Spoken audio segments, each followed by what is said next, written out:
Good evening, everyone, and thank you for joining us for another event for U-Turn Youth Consulting.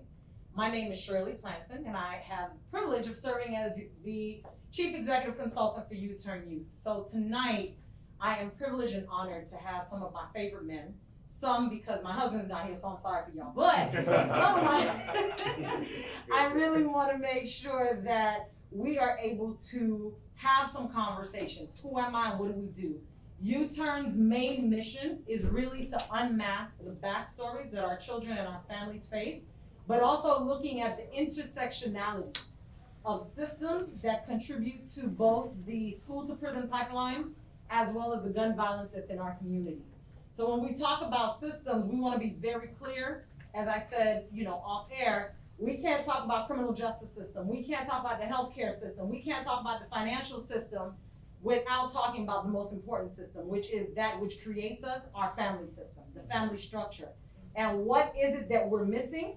What is it that our young people either don't get, they don't feel they belong, they don't feel as they're a part of, that is leading to the gun violence in our community? Everybody who knows U-Turn, our mission is really to eradicate gun violence, right? We do that particularly by educating, advocating, and elevating, hoping that we can elevate the level of services that are provided to them. So I thank each and every one of you guys for being here. Thank you for always accepting our call to duty. But more importantly, thank you for the service and the work you do in this community for young people and the community as a whole. I could not do this conversation because I didn't want to make you guys feel like we were probing, right? Just another woman asking us questions, trying to tell us we're doing something wrong. So I enlisted a good friend of mine, my brother, Ishmael Joseph, who will actually moderate the conversation. Again, this is actually a discussion. This isn't an interview, this is a discussion. Oh, and I forgot to say, you guys are the first introduction to our monthly virtual roundtable discussion of The Turning Point. So tonight, we introduce the series of The Turning Point, which will be held monthly, preferably the last week of the month, on both Facebook and YouTube. So I'm honored to have you guys be our introductory show. Thank you so much. Ishmael? All right, let's clap it up for Dr. Shirley. And again, just leading this conversation again, it is a conversation, it's a dialogue among brothers, and let's dive right into it about Black Men Love. So the first question that I have, that I want us to have a conversation about is, when you first encounter the statement, Black Men Love, what are the first thoughts that come to mind, and what significance, if any, does that mean to you? Anybody's hoping to answer this question. I'll repeat the question again. When we first encounter the statement, Black Men Love, wherever you see it, I mean, it's on the balloons, it's in this wonderful decor in this room, Black Men Love, what are the first thoughts that come to mind, and what significance, if any, does it mean to you personally as a Black man? So Black Men Love, what does that mean to you when you encounter that? Anybody can respond. Not everybody at the same time. I know, right? All right. Standing in the paint. Black Men Love, standing in the paint. Knowing how to stand in the paint with a brother. Give you a quick story. I went to go perform at a funeral. I played at the same funeral home twice in 1 year. The first time was I was invited from the sister to perform for her mother that passed away. The second time I was there with the pastor, saw my brother, good friend of mine, old friend. Cool, saw each other, dap each other up, hugs, talk, all that good stuff. Second time, which was the second time around, the lady who invited me, we're here for her now. This second time around, I sat down and I'm preparing, and he comes in, he sits down. As he sits down, he sat just like you guys are doing now, and I saw his eyes. Immediately I saw his eyes. God allowed me to see some things. I don't want to just, I didn't know what I saw, but I knew something was wrong. He was hurting. At the end of the day, two things happened, which would normally happen to, I think, some of us brothers that we're afraid to talk about. At that moment, God probably may unct you to say something. You feel that you need to say something. You feel that you need to do something, but you maybe afraid, or you just don't know how they're going to act. Or better, society taught us that we can't be a certain type of way. Can we be honest about it? Can we be real with it? Yeah.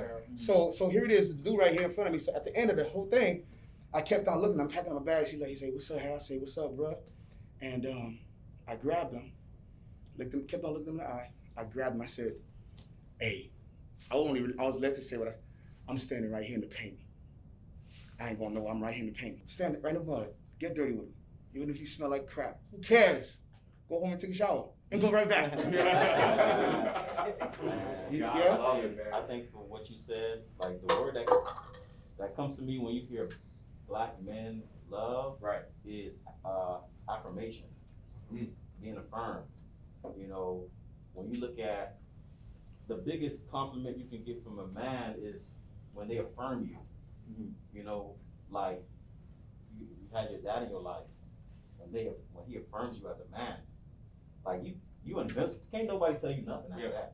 You know, when your dad tells, you know, his daughter, baby, I love you, you're beautiful, you're wonderful, you're everything.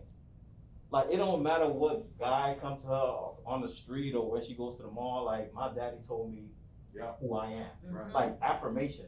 You look at, in the Bible, when Jesus got baptized and God came, this is my son who I love, like, affirming. You know, men have to affirm.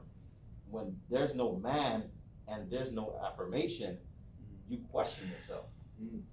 I love it.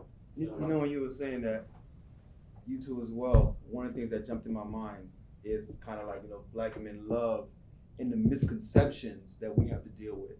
You know, Come on. I'm from the island. You know, I was born and raised here in the United States, but you know, I'm from Haiti. So one of my first experiences when I went to Haiti, one of my uncles, you know, of course, you know, we getting dirty, like you said, right? We in the river. You know, I wanted to experience it all. So we're taking a shower. Afterwards, you know, he's kind of helping me on the way, and he's holding my hand. And I felt like, man, you might be holding my hand a little too long here. But he was walking with me.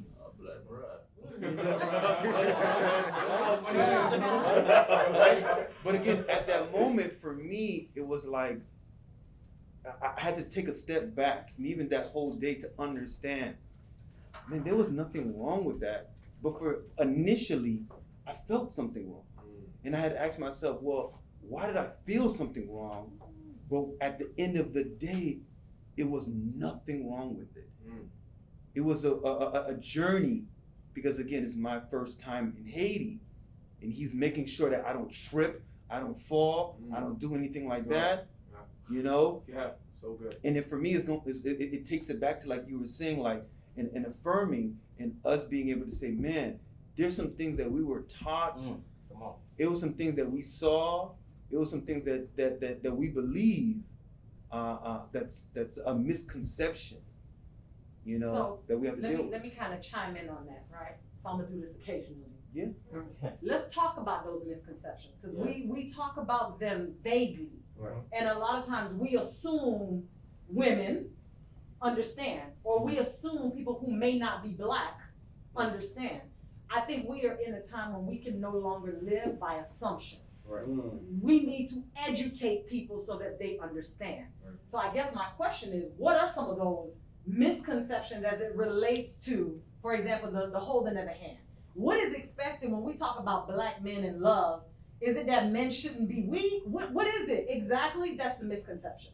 It's like, are you, and I know this is a discussion, because what you said was like on point, something that we don't talk about, like, are we trained not to accept a love from a black man? We have that.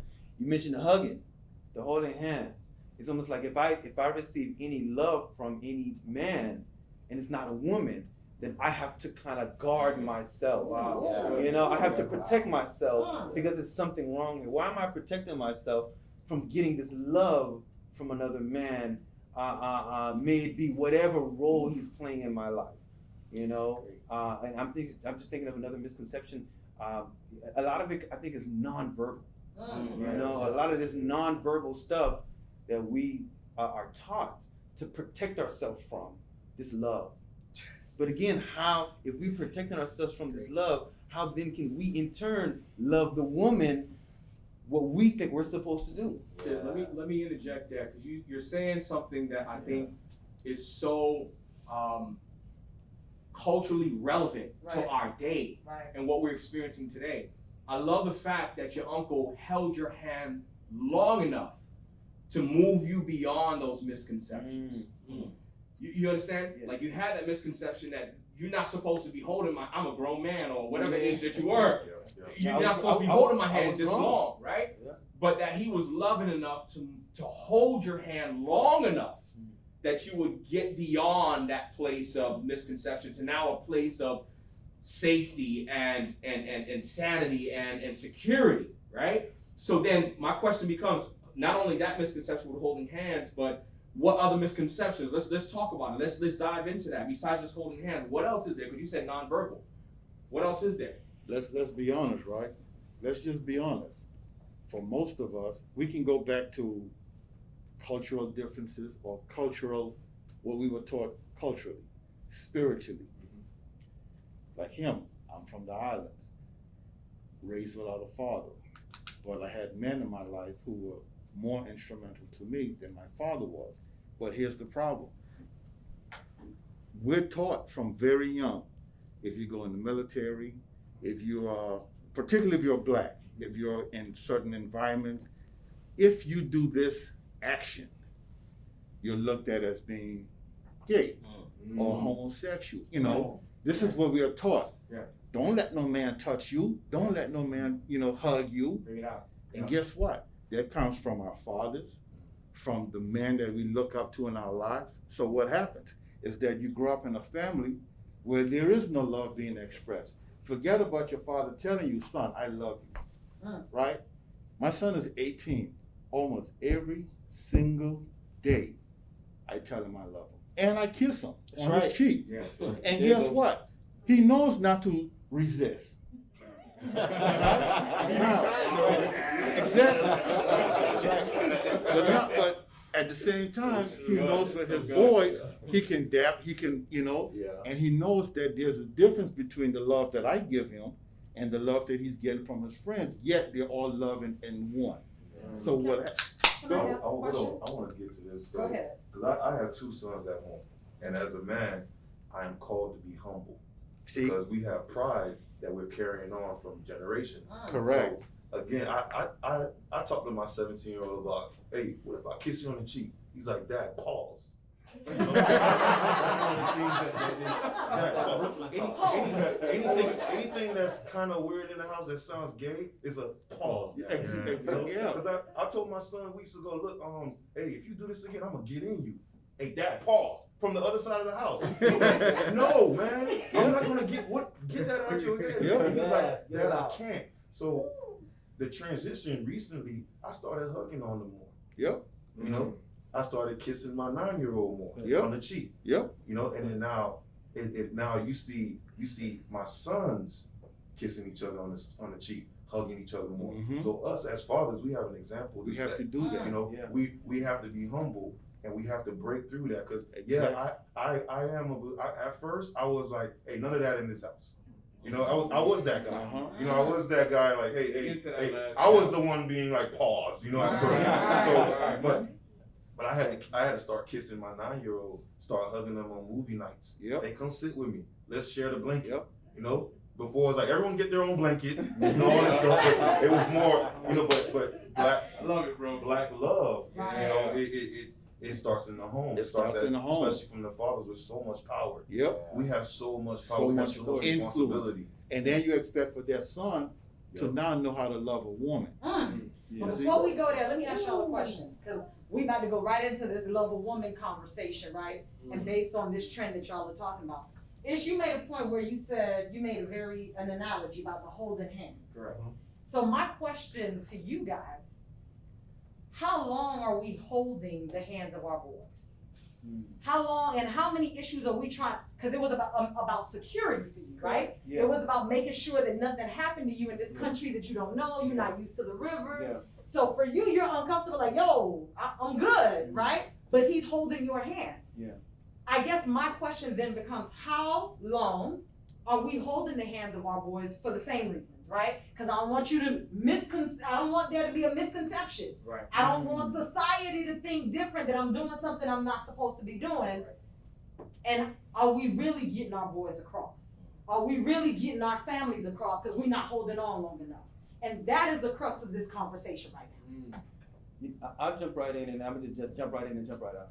I think from what I'm hearing from you is, how often are we too hard on our boys? If we feel like we have to be very hard on them, so we don't give them a lot of time for security and things like that, because we have to go back to, oh, I love on you, but I gotta be hard. Right, right. I gotta make you a Like man. grace. I Yes. gotta make you tough. Put I some gotta- bass in that Yeah, voice. grace. Exactly. You know? Some of the people that's not engaging, DeAndre, Brandon. What do y'all think, man?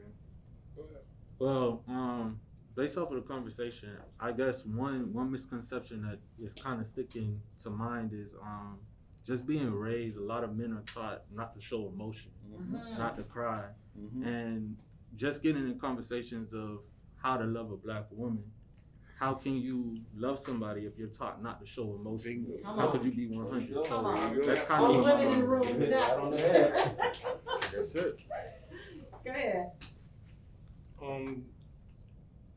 I mean, this topic, you know, not to be selfish, I feel like is specifically talking to me because I had a situation yesterday that kind of like blew my mind, you know, with, you know, everything that I'm trying to do and looking to do, you know, because growing up, you know, my dad used to tell me like, son, one day you're gonna have to work for somebody. And in my mind, even though I didn't understand that, I always thought like, why? Why do I have to work for somebody? Why? And now that I'm a man, you know, I always reflect on that because in my book, I talk about, you know, my parents' divorce and all of those things and what it did to me and all that stuff. And when I like reflect on some of that stuff, now it makes sense, right? And I'm a second generation American on my dad's side. My dad's parents come from Cuba. They only spoke Spanish.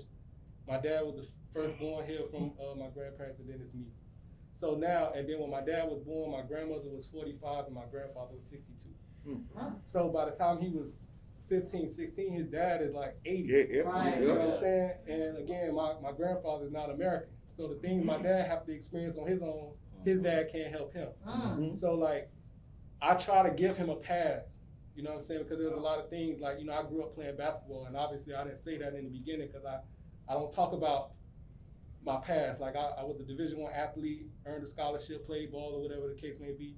And, you know, for all that I've done, you know, I just always look for my dad to say, son, I'm proud of you. You know what I'm saying? It's like, what's so hard about just saying I'm proud of you? Because I think that, you know, I do give him credit in the sense that, you know, I'm here, you know what I'm saying?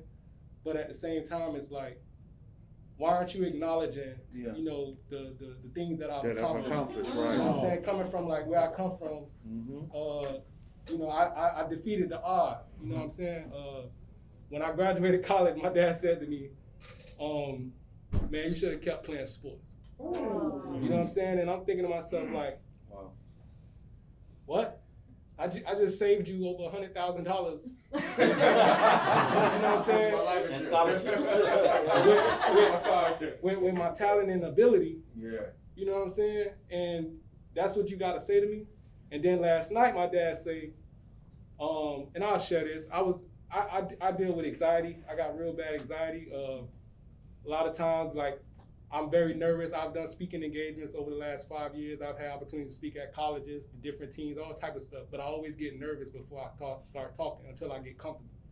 So I figure, again, even though I don't talk to my dad as much and we don't have the relationship that I would like, you know, I feel like maybe I'll feel better being around him. And he don't even know that, you know what I'm saying?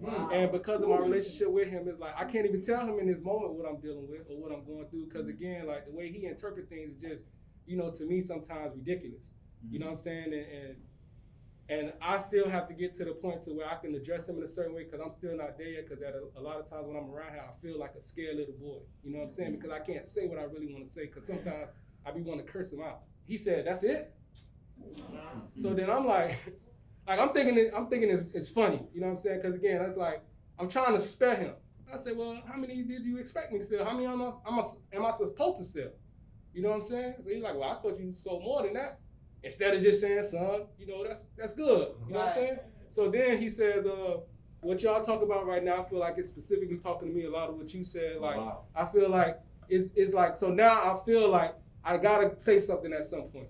You know what I'm saying? I gotta say something at some point, no matter how he take it, because I'm a man now. You know what I'm saying? And I can't worry about how you feel. I got you, Jeff. No, I'm gonna I'm gonna see if I can speak from your father's perspective right now, being a father. Yes, sir. Okay, love for a man and any man, black or white, is both a greatest asset and a deficit, right? I think most of us, if not all of us, we see love as a movie versus a movement. Get your thoughts about what you think love from the movies. That's where most of us get it from. So what it looks like in the movies, right, it's not what it really looks like in reality. And I'm saying that to say this. Most men, particularly fathers, I'm a father and I struggle with this sometimes myself.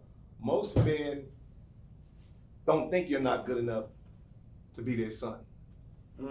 Most men don't think they're good enough to be your father. So, and that's what black men and any man struggle on a daily basis. So why you thinking you're not good enough to be his son? That's not the problem. The real problem he's thinking he's not good enough to be your father. Whether I'm a man, I'm married, I got a wife, and I do my best for them. And even at my best, I don't think I'm good enough for them. At my best. So when you see him, the greatest thing you're gonna accomplish is to be to him what he couldn't be to you. Yeah. You understand? Yeah. And that I'm talking to you like you was my own son. So that I can say that because I'm on the outside, but I understand him. Right. He's just trying to do the best he can with what he ain't got. Wow. That's it. Wow. Appreciate that. Wow. Yeah. Tough. Goosebumps. Woo. Can I'm I supposed to be next, but I just want to I just want to pause for 10 seconds. But From what I'm hearing you say, brother, like that's very powerful, and it made me think. Men, we need to know our own love language, but we also need to know the love language of the other men around us and the women around us, because we think the same way that we want to be spoken to is the same way that we should speak to others. We think the same way that we want to be loved is the same way that we should love others, but that's not always the case. And so, and I don't want to just speak about your story, but I know for me, the way I receive love from whether it be my sister or a significant other is completely different than how I expect to receive love from my parents. Like with my parents, my love is not physical touch. My love with, for the significant other would be physical touch. Words of affirmation would be a love that I received from my father. And I feel like as men, we don't really think about those things. We're very, I don't want to say short-sighted, or maybe we have one-dimensional thinking when it comes to love. You love a woman this way, and you show a friend that way, but we don't really have those conversations like, how can I be a better friend to you? How can I show you I love you more? How can you show me that you love me, right? And I feel like once we have those conversations, we have a better understanding, then we'll be able to love each other the way that we deserve to be loved. I want to say something. So I want to go back to what you're saying with holding the hand. Right. I think we've been culturally conditioned to let go too quickly. Woo. That's what I was And then with your dad, I feel like your dad is probably hyping you up to everybody but you. Yeah, he doesn't know how to hold on. So when he gets to you, he lets go and does what he does. But out there, bro, I promise you, man, he's out there saying, my boy got this book, he's an author, he's doing this. I had to live with it. My mom was like that. Some of y'all know my mom. My mom's a true Haitian, first class Haitian woman. First class. First class. And she gonna be at the house saying, what you doing? Why you doing this? And she'll go to everybody, oh, my son is a scientist. he's putting this together. But when I get back home, I gotta be humble. I gotta be like this, because my mom is the one, she's gonna be like, you didn't do nothing yet. You didn't do this yet. But to you, bro, I promise you, he's out there pumping you up. And I feel like we should not hold on. So let go, we have to hold on. We can't let go. The society is training us. Society is inconsistent, but love is consistent. You gotta get dirty. And then not just that, you gotta stay dirty. You can't think about when I'm gonna get clean, when I'm gonna take this shower. You have to just be willing to just stay there till the end. And that's love. That's black love. So in my work with young black men, I'll never forget a case. I had a young black man say to his mom, the reason I have no respect for you, and mom was putting it all in, right? Couldn't afford some of the programming he was in. She was selling cookies. She was selling everything she could to provide for him because I wanted to make sure you made it. But he also was seeing the struggle, right? The struggle that was happening at the house. So one day they came into my office, there was some chaos going on in the family, and he sat there and she's crying her heart out. And he turns over just like Jeff is looking at me right now. And he says, you know what my problem with you is, Mom? So I'm thinking we about to get something monumental. We breaking up, y'all know us with service providers. We break through coming, right? So I stopped and I'm like, what is, baby? And he said, nah, SP, this ain't got nothing to do with you. He said, but you know what my problem is with you, Mom? When you start to value you, I'm gonna respect you. Because you let him being his dad, as long as you let him treat you like trash, I mean, that's okay. So that means we as your sons could do the same thing. I was sitting in that chair. If I can crawl under the desk, I would, because at that moment, I felt the embarrassment for the mom, but in what he said, it carried weight. So it brings me to this conversation of, and I think DeAndre said it best, right? Society's telling us how we should love, and we're not supposed to show emotion. So how is it then that we're supposed to show our significant other that love? So I'm trying to now begin to move the conversation to the love that we're having in the family, not just with your dads, but in the household. What are we displaying in the household for the kids to see? Because for this young man at the point was, he had to be about 15, 16. So when he made that comment, and you know somebody that makes the comment in his resolve, like I made it, I'm ready to deal with whatever consequence gonna come with it. What's happening? What's happening in the Black family as it relates to Black love? I'm gonna start with you. Yeah, you thought just because you were a moderator, you weren't I was in the safe zone just now. Let's go. Oh, you know, yeah, they're gonna be good for the now. Let's go. Then you can pass it on. You repeat your question? No, I think we all have presuppositions of what love is. And I think it's been redefined by our culture in so many ways that now we're still trying to find its original context. What do I mean by that? I'm gonna take it from a biblical worldview, right? I understand, according to God's word, what love is. Because God lays it out plain. Like there is no, in between with God, right? It's black and white, right? Love is patient, love is kind. Everything that you see in 1 Corinthians 13, right, is the epitome of what love is. And then he went a step further in showing us and demonstrating his love to us that yet while we were sinners, Christ died for us, right? So Jesus has become the framework as to how we define love. Now, what does that mean to me? There's no plate. We're not collecting. Okay. We're not collecting. You getting comfortable. Y'all are in it. That's all right. There's no offering. Yeah, all right. Let's go. All right, no offering? No All right, so offering. let me get All y'all. right, let's go. So because I take it from a biblical framework, it helps me to define what love looks like in my home as it relates to my wife. Dying for my wife as Christ died for the church, as it relates to my children, teaching them and helping them to be disciplined, right? Because our Heavenly Father disciplines those who He loves. So because I understand what love is from that framework, it then bleeds into the culture that I'm creating in my home. And I think the breakdown happens because there's so many definitions of what love looks like that they're pushing this and indoctrinating us as Black men to say love looks like being tough on your boy and never telling him that you love him. Love looks like never kissing him or pulling him close. And when you're watching a movie, love looks like toughen up because you scrape your knee. You should cry no more than 3 seconds. You see what I'm saying? So once we begin to define it based upon its original context, then we can be able to push it out. But that's just my take. I'm a professional, my opinion. So let me get you all. You don't get no more questions. Oh! You asked me! That was good.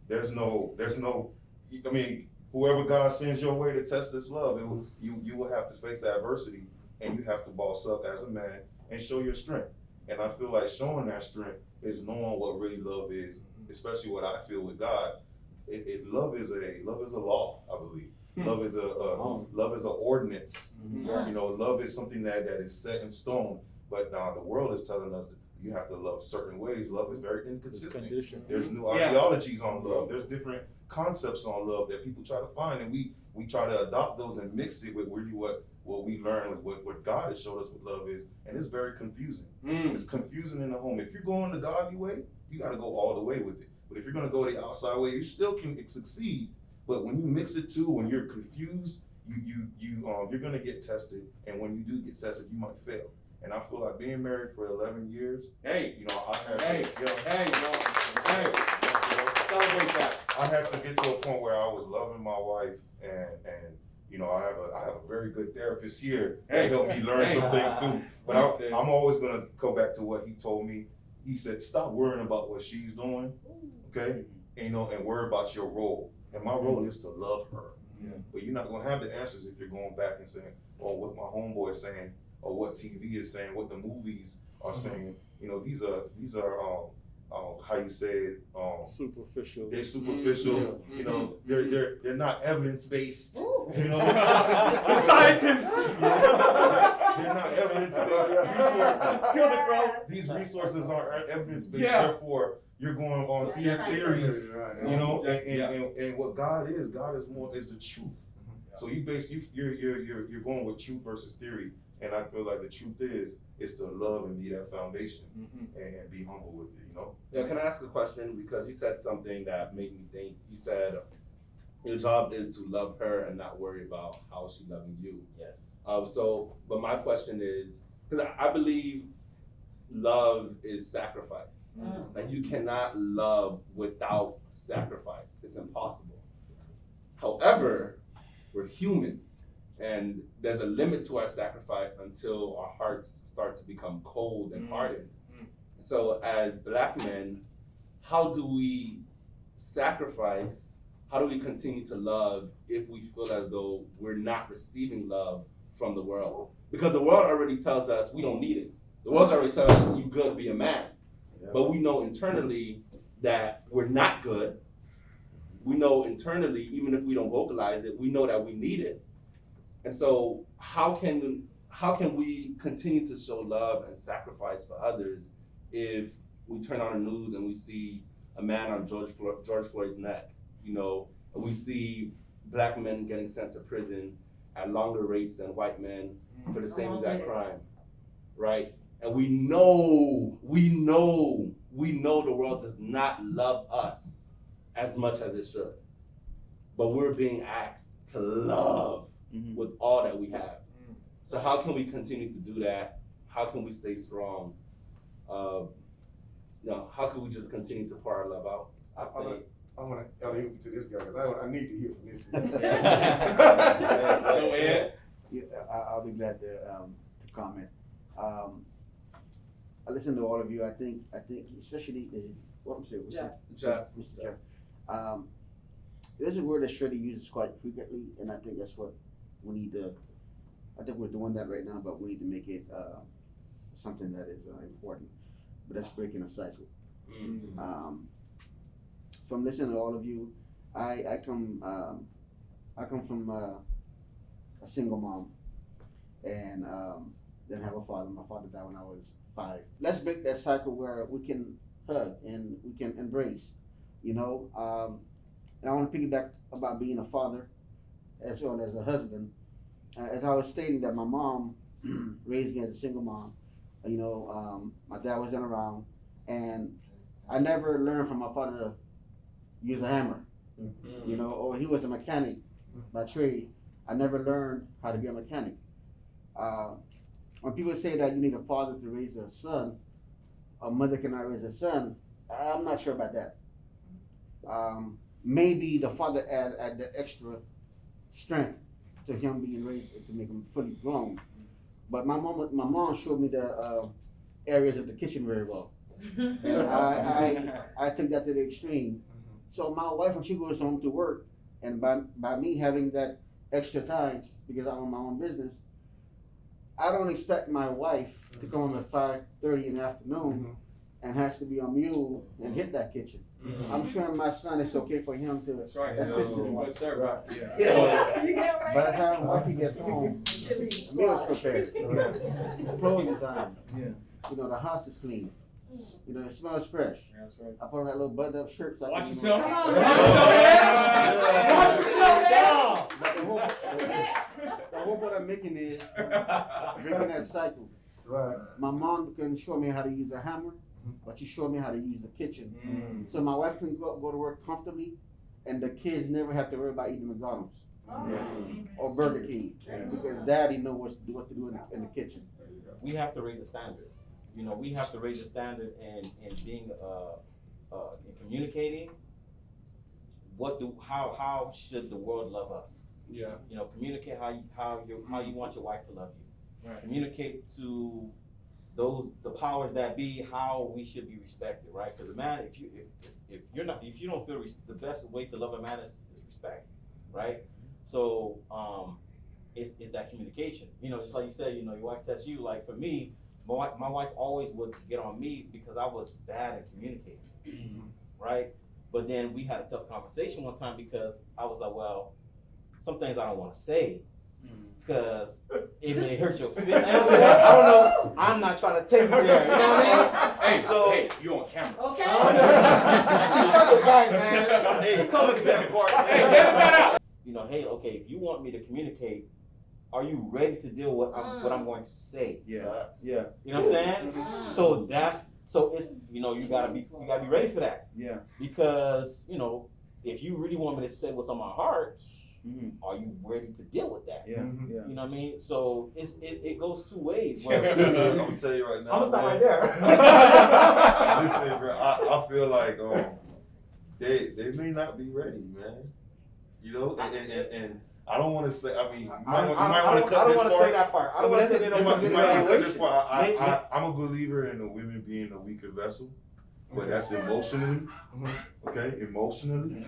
Okay, you can cut that if you want. Everybody was saying sweating, right? She was sweating, right? But as a man, we have strength, and I think there's strength in wisdom, and that wisdom is how you say things, and you might want to say it in love. You know, that's where the love comes in. If you can deliver the plate of food with love, you're always gonna win, even with criticism.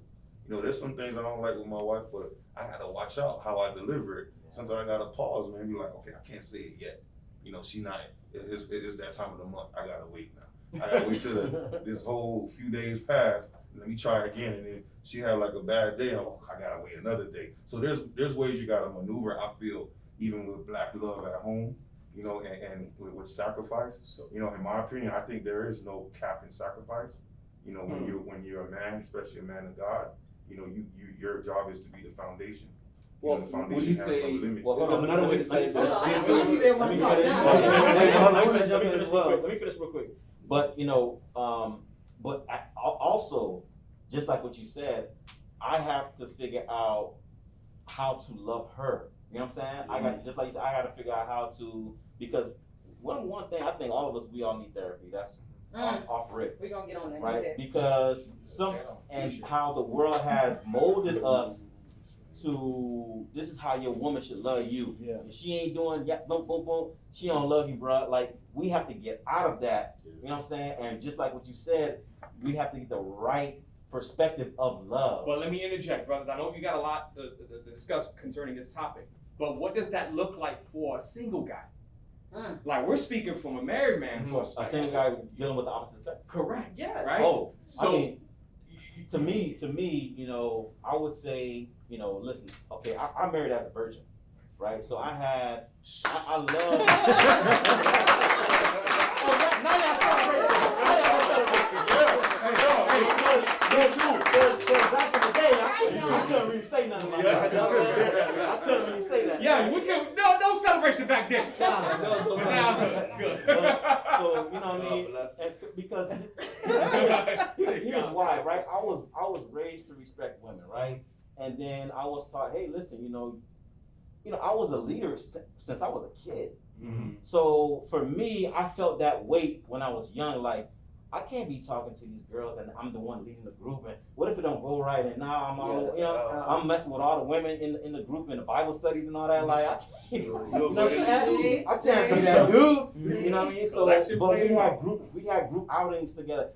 I think like I love my childhood when it came to my relationship with the opposite sex because I was friends with people. We did Bible study. We did groups. We went out to the movies all together. We had great relationships.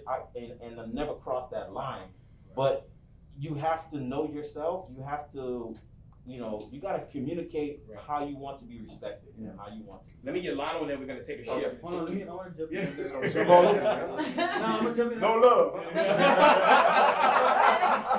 No black man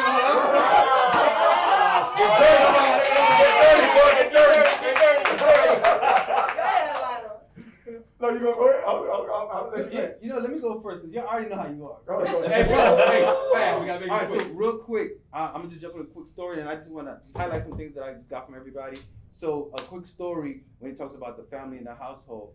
I grew up in a situation like my mom is serious Haitian as well, and for me, I used to have a lot of rifts with her. But just to quicken it up a little bit, it got to a point where I had to, and I'm a point to some people. I had to understand. You mentioned understand. Mm-hmm. I had to understand that what she didn't have and what she did have, because you mentioned that. Yeah. So my mom didn't really know how to tell me I love you or say I'm sorry. Right. That's it. But it was a moment sometime in high school where after a fight that we had, she came to me, she said, "Do you want to eat?" And I paused. That's the language. And I said, man, that's her language. Yes. And I was mad, but I had to say, and I'm gonna point to you because I'm gonna get to you, is she doesn't have that, but this is what she did have. And she fed me regardless. And I had to celebrate that part of her. And I had to let go of what she didn't have. And I say that because that was a strength. You mentioned strength. That was a strength. And you have a strength too when you spare your father. When you spare him, that's a strength. Amen. And you mentioned breaking the cycle, and that's breaking the cycle. Because it's something that I had to learn about my mom to say, man, you know what? I'm not gonna bring this, the negative part into how I'm gonna raise my family. But the positive part, the way she loves me with food, I have to make sure I bring that as well. So sometimes when I see that, and I just want to make sure I touch on everybody, because I had to get that You gotta get everybody. the strength and breaking the We cycle. jump around. So for me, I think part of breaking the cycle, again, it has to start with the understanding. And I think you do understand some things. That's why you do spare your father. Yeah. And then we have to get to an understanding of whatever that is. Sometimes I have friends that they come to me, right? Somebody else, and sometimes he still doesn't understand yet. And I think there's a lot of people, they still don't understand. So it's hard for them to break that cycle. Love it.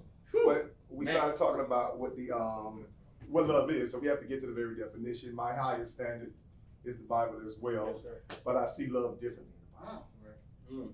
Love in the Bible to me, Old Testament, you're right, love in the Bible would have been a law, but in the New Testament, particularly when you're talking about through Jesus Christ, then love becomes a liberation. Absolutely. And when love becomes a liberation and freedom, then it makes you free to make sure to separate disagreements from disconnects. Love it.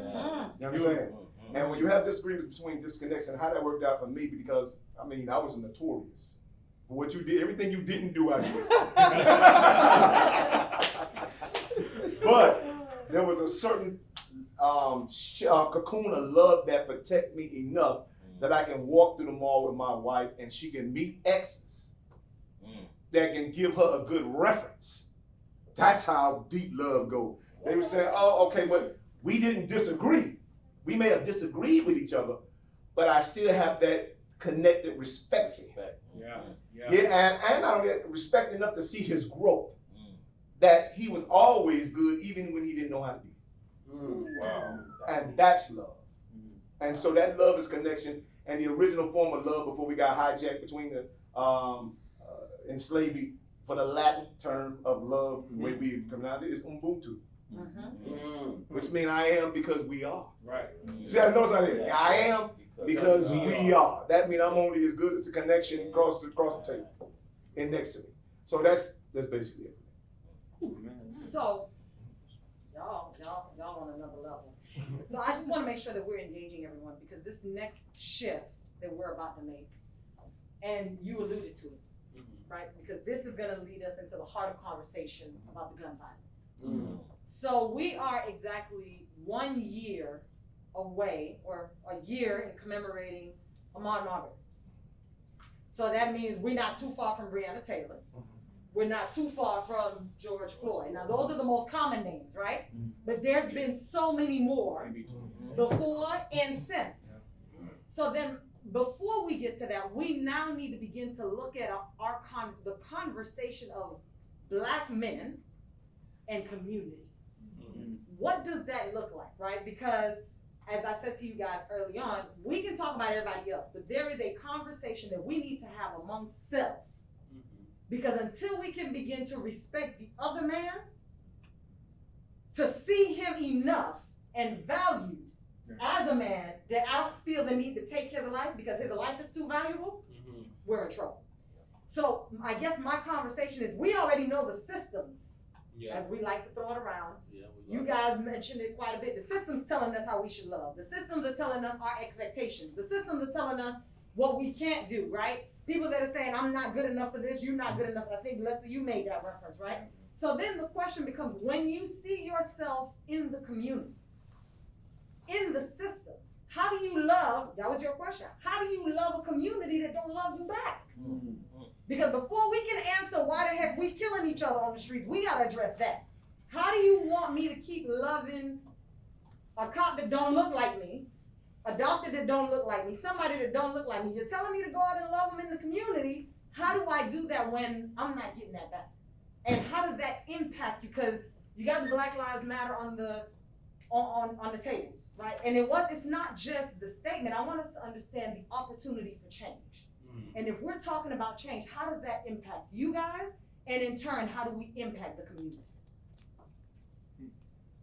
Let's not all speak at once. Let's not, I'm coming for you, Harold. You've been quiet over there in the corner. I'll make this real quick. I'll make this real quick. I think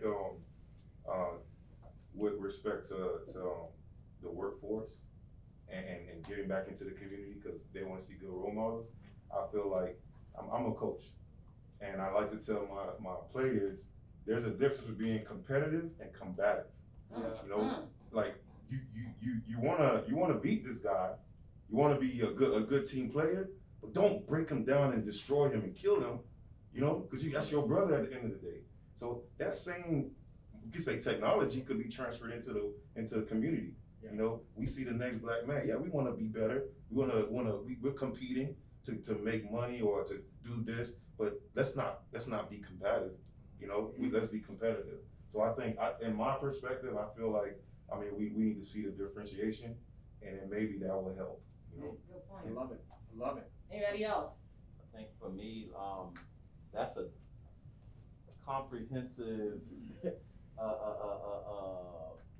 solution to deal with that, right? So many different things. You're talking about the verbal abuse that we deal with. You know, if you're growing up and you're hearing that ain't honey, you know what I mean? Like if you growing up hearing that, and you're a young boy, you're like, okay, well, I guess it unconsciously Affect you. yeah, it affects you. You know what I mean? Well, if you saying men are this, and I'm a man, well, I guess I'm gonna just do whatever I want. You know, it Right. just perpetuates the cycle. So I think like verbally, we need to be careful about what we say to young men, what we say to older men.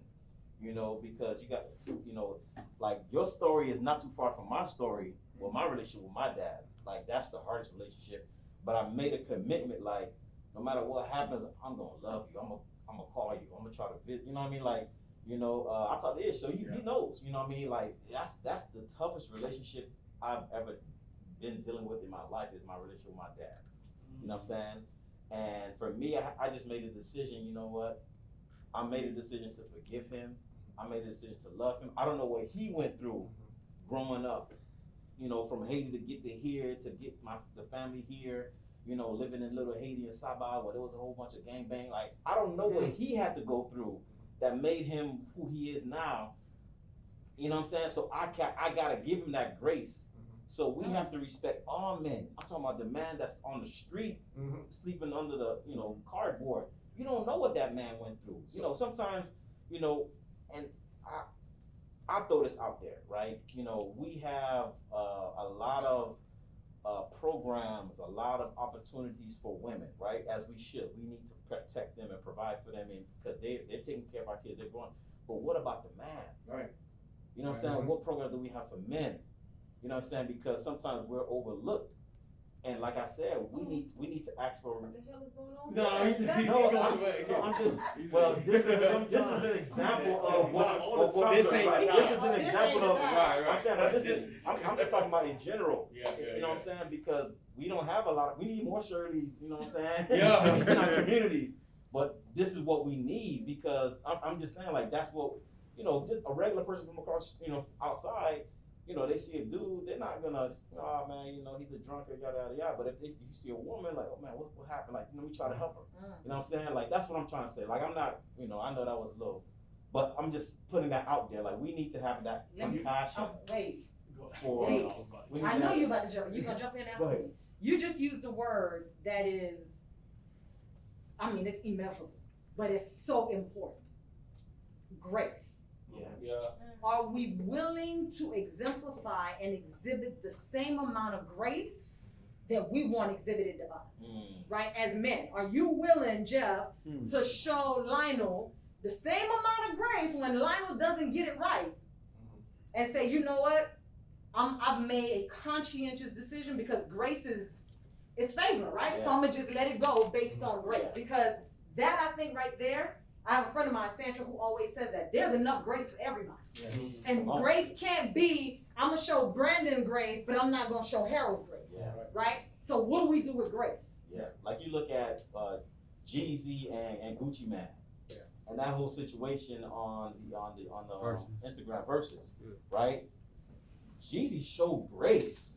He could have took it to that level when Gucci Mane was like he was ready for the smoke, and that's what we need. Like if you having an issue with somebody, you gotta be humble enough to be like, you know what? Maybe he had a bad day. You know what I'm saying? Let me not take it to, because I could take it to that level, but nah, you my brother, man. Hey, what's up with you, man? What's going on? Hey, man, don't worry. He was angry when I said that, man. Did I heard, like, you know what I'm saying? Like, we'll I don't know, somebody said it before, like, some people were like, man, you gay for trying to figure out, what's going on with me. And this and that, you know what I'm saying? Like, bro, nah, don't worry about it. Nah, what's up? Let's talk for real. Like, we can't do that, because that shows vulnerability, and now I'm acting like a girl. You know what I'm saying? So that's that area we need to develop, that, to have that vulnerability and give men a pass sometimes. Like, hey, I know you probably cuss me out. I'm trying to order my food, and you know what I'm saying? Like, I'm the customer, but you having a bad day, you give me attitude. Sometimes we need to say, man, you all right, man? Hey, man, like, sometimes you don't know what that person's going through. And just to show that level of, yes, I could complain, but there's probably something deeper going on with you. Maybe maybe you just got bad news from your, maybe your mom got cancer or something like that. You just hate the world, or maybe, your baby mama took your kids from you. You just don't know what men go through, that that frustration just comes out in a different way. And we just gotta figure out, like, are you straight? You good? Like, what's going on? Like, like, just having that level of trying to understand. So to piggyback on what you're saying, and I want us to really kind of dive into this, because this is very important for us to kind of take back and take away. Like, if we're going to talk about being intentional about the grace that we're sharing, right? As other black men, because again, you don't know what that brother's going through. Like, you have no clue, no idea, right? I give a prime example. My father or my grandfather never, until he just passed recently, just this past in January 2019, would never say I love you. He'll show it in other ways, but to mouth the words I love you. And I would purposely and intentionally, and I had it on my calendar every Monday. He lives in New York. I would call him and say, Grandpa, hey, how you doing? Hey, I love you. And he'll be like, I know. That's it. You know what I mean? Like, I call him G-Pops, I love you. Yeah, my son, I know. Now, for me, My primary love language is words of affirmation. So I'm saying it with the expectation, like let's talk about you get love and you want the love to be reciprocated the same way of receiving it back. So my question then becomes to the brotherhood, right? If we're talking about extending grace to the brothers, we have to first understand that grace sometimes may not come from a filled place in your heart. You understand? We might not have had it.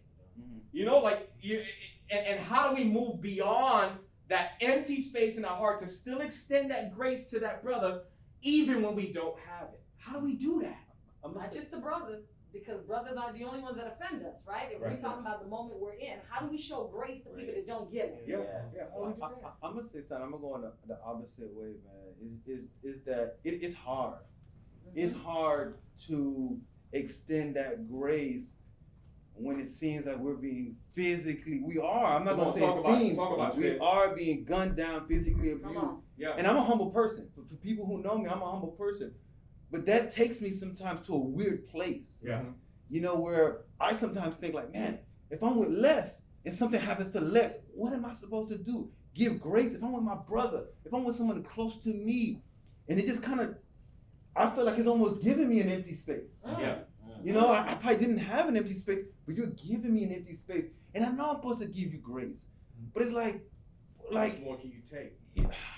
I mean, there's no tough. grace right there, man. Look at Peter, man. Peter cut the air. It's tough. It's tough. And then I play these things in my mind, but then I just ask, you know, and I hear what you're saying, and I feel like I would do it, but man, it's so tough. But it has to, you know, and to your point, being that it's tough, because we can't move past that emotion, right? And I don't want us to modify our behaviors when internally we don't have the heart conviction to offer grace. Because then you could mask. It's like putting, perfume on a casket. It doesn't take away from the fact that it's a casket. Yeah. You know what I mean? So you about to say something? And what you're saying, I'm talking about amongst each other. Yeah. Right. Grace. But now take that grace and apply it to like a Chauvin situation, right? The person, the officer that put his neck on George. How is there grace for that? No. And are we expected? No. And I say no because you gotta survive. You gotta be respected. When I talk about respect, you have to be assertive. Treat me like you would treat your white brother. You know what I'm saying? Like there is a hard line we have to draw. There's no grace with that.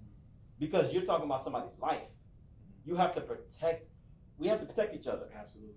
If we were back in like old days, if we was our own village, right, and somebody from another country or village, Right. when an outsider came in and had one of my brothers, no, that's not gonna happen. We all come with swords, whatever rocks, whatever Either had a spears we cat. had, we protecting our brother no matter what. You don't do that. That's somebody's life.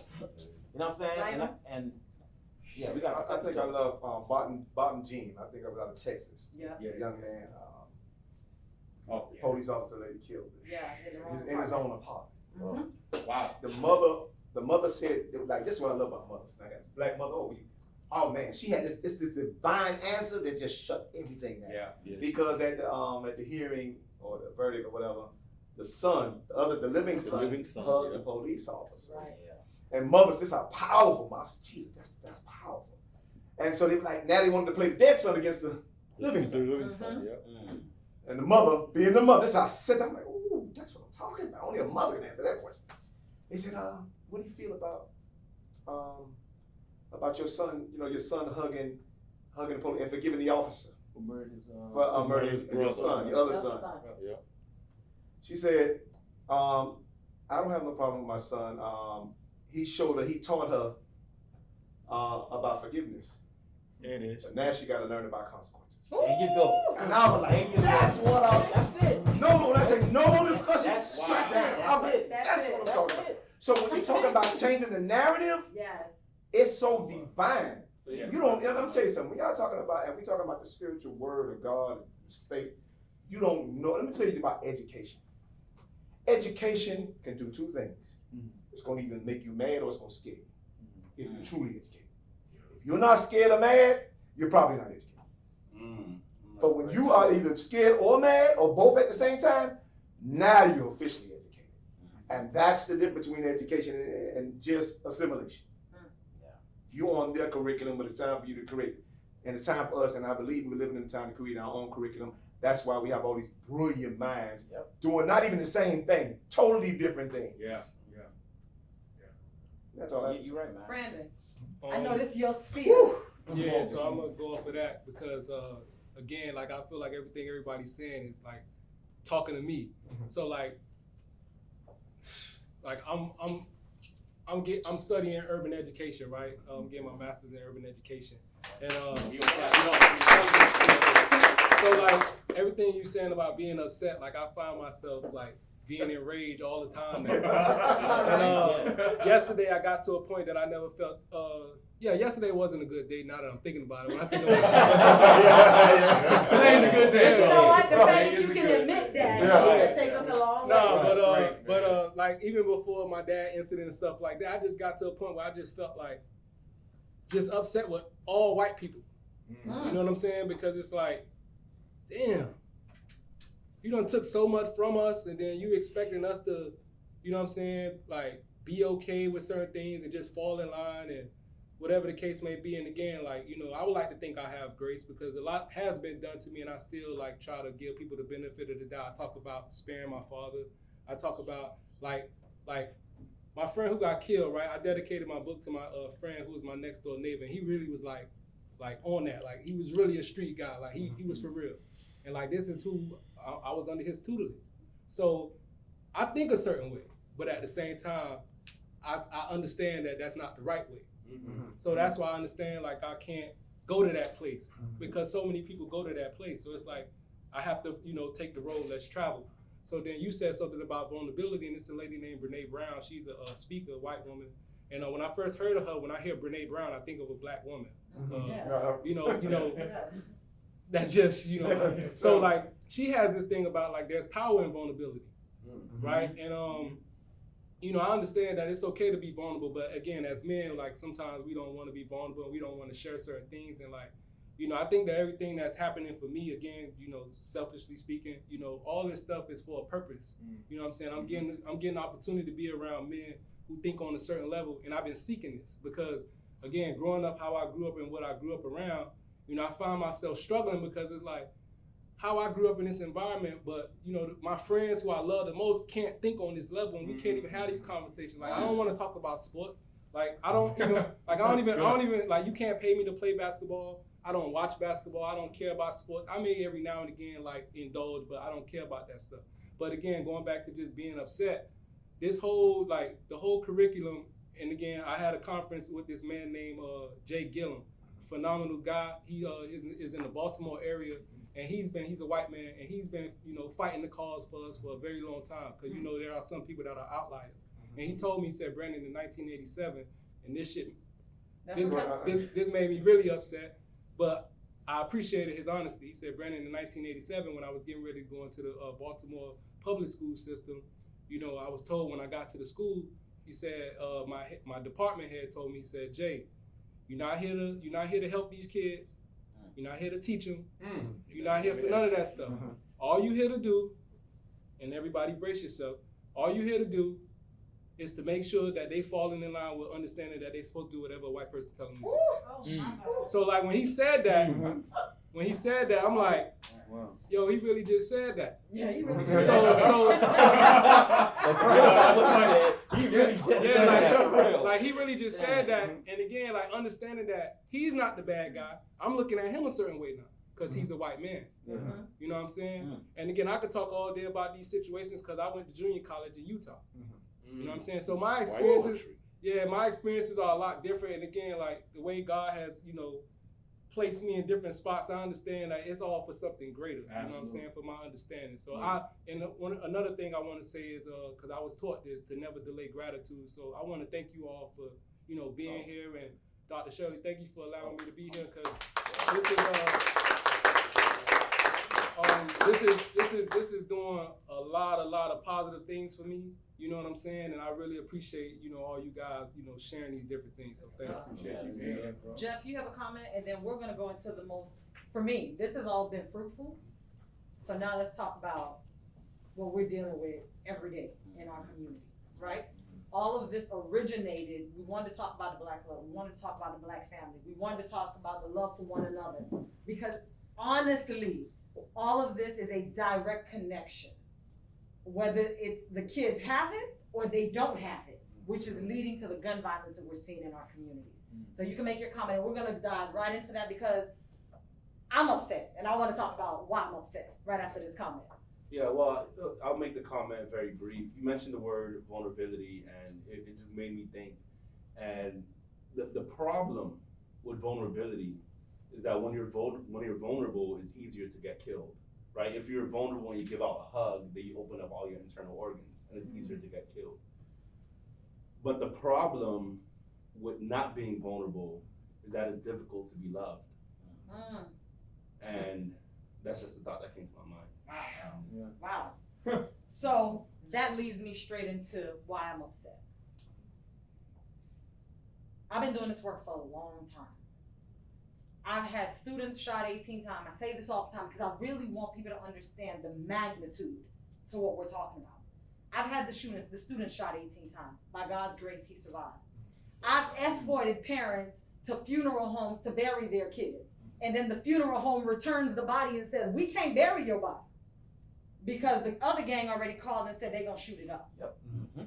Okay? So this is real. I've been at the funeral home where one of my homeboys have to say to me, yo, SP, you gotta go. Cause they about to light this up. And by the time I get to 62nd and the overpass, you can hear them lighting up the funeral home. So I say all of this to say, if anybody follows me on social media, you'll realize that I've been posting some things. So you have 4 kids who go to a popular food truck on a Sunday afternoon, not doing nothing wrong. They get targeted because somebody said, we don't want black people in our community, and they shoot. They survive. You get another crazy who decides, hey, I'm gonna go shoot up a park. 8 people shot. A 16-year-old has to be airlifted. Community's still silent. Kids are getting shot in their house by drive-bys. 8-year-olds, 6-year-olds, 10-year-olds. The community is silent. Chastity dies, 6-year-old, not the first, little girl, who attends a birthday party and the community is silent. The day Chastity gets buried, that evening of her funeral, a 7-year-old was shot. Grazed by the bullet, he survived. The community is silent. So the reason why we're having this conversation tonight is to ask, where is the disconnect? Because it's either one or two things. It's either we have made death the threshold before we care, or that the children in our community that we give birth to, because they are all our children, we have stopped caring about their lives. And if either one of those answers is true, we need to figure out what role do we play in the silence of this community. Because the same energy we put out when the systems act dumb, I need us to put the same energy when we as a community don't get it right. So now my question to each of you, because all of you represent different areas, I believe almost all of you serve young people. Whether it's in a mentorship capacity, a professor, associate. Look, broke people continue to break other people. That's right. So we're dealing with mental health issues. We're dealing with people who haven't been diagnosed, people who've been overdiagnosed. I'm upset. So what do we do about it? And as men, because many of them are men that are doing the shooting, where have we gone wrong? And as we wrap it up, I want you guys to kind of think about what's some of the solutions? What do we do different? Because we can't continue to lose, we're gonna lose a whole generation to gun violence. And the mere fact that it's not your kid in Miramar, it's not your kid in Boca Raton, it's not your kid in the Golden Glades, that's part of the problem. Because we don't see everybody's children as our children. So now I'm asking y'all as men who have been able to talk about your vulnerabilities, who have been able to talk about how you're loved, how you give love, what are we missing as it relates to our boys? Not that I don't care about the girls, but right now the boys are doing the shooting. That's true. So if they're not dying, they going to prison. We're losing a generation, y'all. What do we do about it? Yeah, that's a, go ahead. Harold. So I was listening because I wanted, it's from the jump after I spoke. I've just been listening, writing a lot of things. Don't need to go back to it, but because of what she said, I have to go back to this one because you guys just came from that vibe. I'm gonna read this a little bit and I'm gonna just go to what I was about to say. So I said, loving your community, right? I said, how can we love each other if we are killing each other, right? Okay, of course we all hear that all the time. Got it. And I wrote this, may not make sense, but I just was writing real fast. Someone, if not all of us or most of us, need to stand in the paint in a way where it can possibly may lose our lives, okay? Just to save those that are killing us, the boys that's killing their fellow boys. Okay, so let me break it down. So check it out. Remember when I said earlier we got to stand in the paint, right? Honestly, all of this that's happening, honestly, I think it's all spiritual. It's been since the beginning of the world. It's been about killing men. Guys, you know why? Let me tell you why. We are the seed carriers. Duh! It's like, we have authority. Yeah. So if I can't get a direct hit at you, if you was my enemy, I can't get a direct hit to kill you. Let me try to cripple you, bum, bum, bum. When you kind of loose, then I'm gonna kill for the kill, bum. The more we can get y'all out the way, the more we really could do the damage to these women. Now let me break that down a little bit. All right, so you see all these men that's been around. You know, I grew up in the time. By the way, I was one of those, you know, stupid head, hot head, bad kids. Shirley tell you, all I did is fight. I love fighting because I came into the point. I grew up in the time where I hope I don't offend nobody. I grew up in a time where Americans and Haitians could never get along. I grew up at a time, and I was when the men was fighting. I loved it, but why I did it, don't know, because I was influenced with my boys. I was influenced with what I saw. A lot of us don't know how to do better. We don't know better, so we don't do better. Got it. No pressure. There was nobody to stand in the paint for us at that point. Got it? Okay, boom. Let's move on forward. Years went by. We all went through seen the whole idea of now black boys, any kind of boys, whether small, young, old, all of them getting shot. Men getting shot, bam, in the car, bam, bam, bam, bam, bam, bam. Nobody's saying nothing. As a matter of fact, let me go deeper. Now that I'm a praise and worship leader, years went by. Now that I'm a praise and worship leader, I'm in the church and I'm singing in front of everybody. And I see mostly the women worshiping, but all the men are straight. Like, boom, that's third point. Fourth point, I go to some reunions, family reunions or whatnot. Only people that's there, grandma, auntie, sister, where daddy at, where grandpa, where uncle, they ain't here. So the job is being done. First thing I would like to do, I hope I don't offend nobody. I just gotta keep it real. We gotta blame ourselves. Yeah. Take it. Secondly, when I mean ourselves as a church. Then we gotta blame ourselves. Why? Because we ain't standing the thing. We don't know how to do it anymore. I grew up in Little Haiti, right? So when I grew up in Little Haiti, I remember if I got into a fight with just anybody and a mommy saw me, she'll give me, excuse my language, she'll give me an ass whooping. Nobody say that. That's true. That's true. Okay, we know. So We still hurt. but if I could be real honest with you, we all got amnesia. We forgot it. Huh? Yeah. Okay? So here it is now, we see these young kids are dying. Remember I talked about standing in the paint in one way, this was another aspect, standing in the paint. So you may lose your life, right? Check it out. So you see a brother, a young homie in the hood. You know what I'm saying? That's your main man. Whooping him. And he's getting hit parade. A lot of us will see it, right? None of us gonna jump in like, what did we just do? Ain't none of us enough of us gonna be like, yo, we need to whoop your behind because you just whooped your little bruh, even though he's not your little bruh, but you whooped your little bruh, and you whooped him just to really humiliate him. Why? Ain't none of us standing in the paint. So what the white face do, at least what I'm thinking, this only thing makes sense to me. Let me shoot one of them. Let me just make them mad, so they can be like, because they know none of them gonna stick together and say like, yo, now we here. So I got this song coming out called Why I Lie in Creole, I mean Royalty. I'll explain that later in life.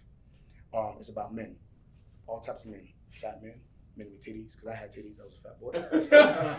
Men with guts, abs, men with dreads, men with short hair, men who got no beard, men who got beard, all types of men. I just want all of them, expose everything. The moral to the video is, so the chains are cut.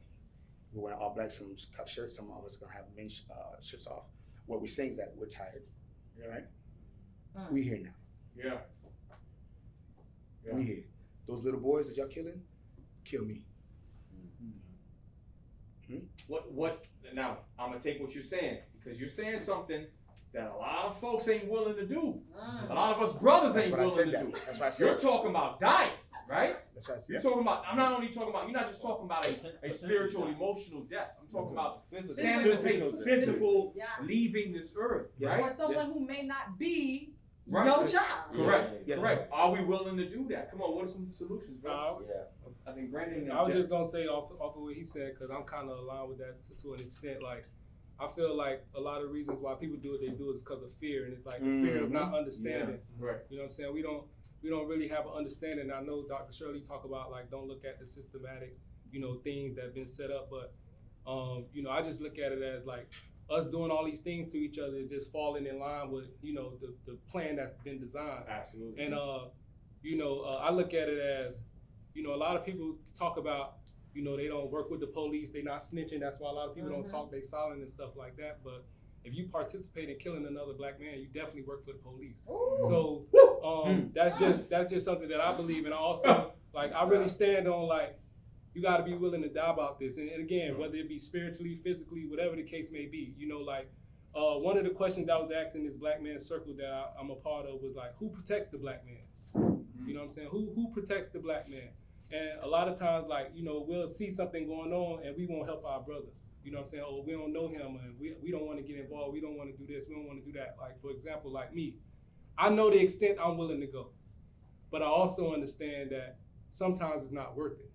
It always comes down to sparing people. You know what I'm saying? And people take, your vulnerability and stuff like that as a weakness. Right. When you trying to, be objective. You know what I'm saying? My friend who got killed used to always tell me you have to be a master thinker. You know what I'm saying? You have to, you can't understand things, you have to overstand. Right. You know what I'm saying? You have to overanalyze. You have to really be thinking for everybody in the room. You know what I'm saying? And I think a lot of times these young guys, they just trying to, prove a point, but it's coming from, how we talked about in the beginning of being hurt. You know what I mean? Like people be hurt and they don't understand how to, to fix that. People, as men coming from our communities, we want to be tough and prove this and prove that. But I found out very early, I don't want to be on that. You know what I'm saying? Because when you involved in that lifestyle, it's every day. Continual. It's no, I'm retired or none of that stuff. Like It's you can't eventual, say I'm retiring. So again, I think it just comes back to just not understanding the severity of all these things that's taking place. Absolutely. Everybody for help. Guys, we got 5 more minutes. Okay, I'll go quickly.